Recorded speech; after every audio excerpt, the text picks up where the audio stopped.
Iñaki, bigarren galdera. Elikagaiak beharrezkoak dira, lehen sektoreak beharrezkoa da, eta hortxe dabil, politika, sindikalgintza ere bai, baina badago empate hori badago, bai, eta empate hori ez bakarrikan gizarteko pertsonengatik, baizik eta adibidez teknikari mordua, gabiltza lehen sektoreren inguruan, edo langile asko dabil lehen sektorearekin erlazen ezin diren enpresetan lanian. Badago empate hori lehen sektorearekiko?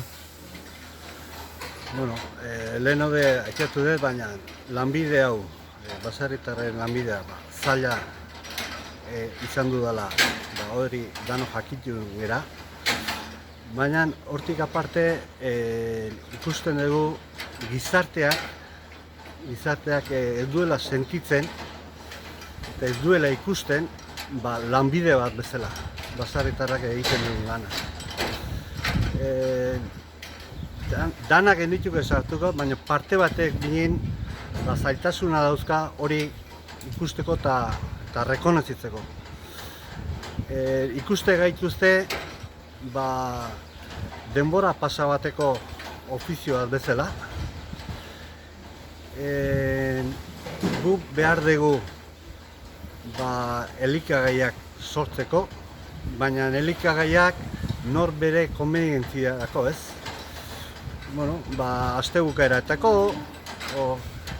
egun berezi batzutako, eguneroko zeetan, erosketetan, pixka bat ahaztu iteken gera bertako produktuak eta kalidadeko produktuakin, merkera jutun dira.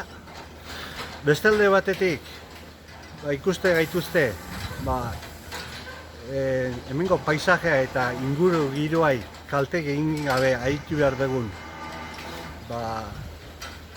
aktore batzuk bezala, baina guk ere bizitzeko soldata apal bat nahi genduke, eta hori lortzeko gure produktuak guk sortzen ditugun esne, haragi, barazki eta gainetikoak gehiago baloratu behar ditugu gizarte honek guk aurrera lanean segitu behar baldin badago. Eta hori ez gizartea bakarrik.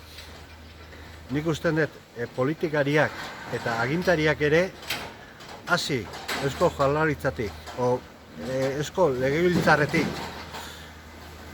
Junta Generaletatik, udaletxetan hori gizartearen espilu badea, hor kokatzen dira ideia guztiek eta herri honek behar ditun beharretarako de hor eragokitzen dira gauzak, eta nik usten dut horiek esfuerzo gehiago egin behar lutzekela eta erabaki behar lutzekela zer nahi duen herri honek baserritarrengandik jasotzea. Hoi eskatuko nuke, genduke jakitea zer nahi duen herri honek guk lan egitea. Baina lan hori izan dela ordaindua eta bizi bide bat izan litekeela baserritarrentzat. Eskerrik asko, Iñaki.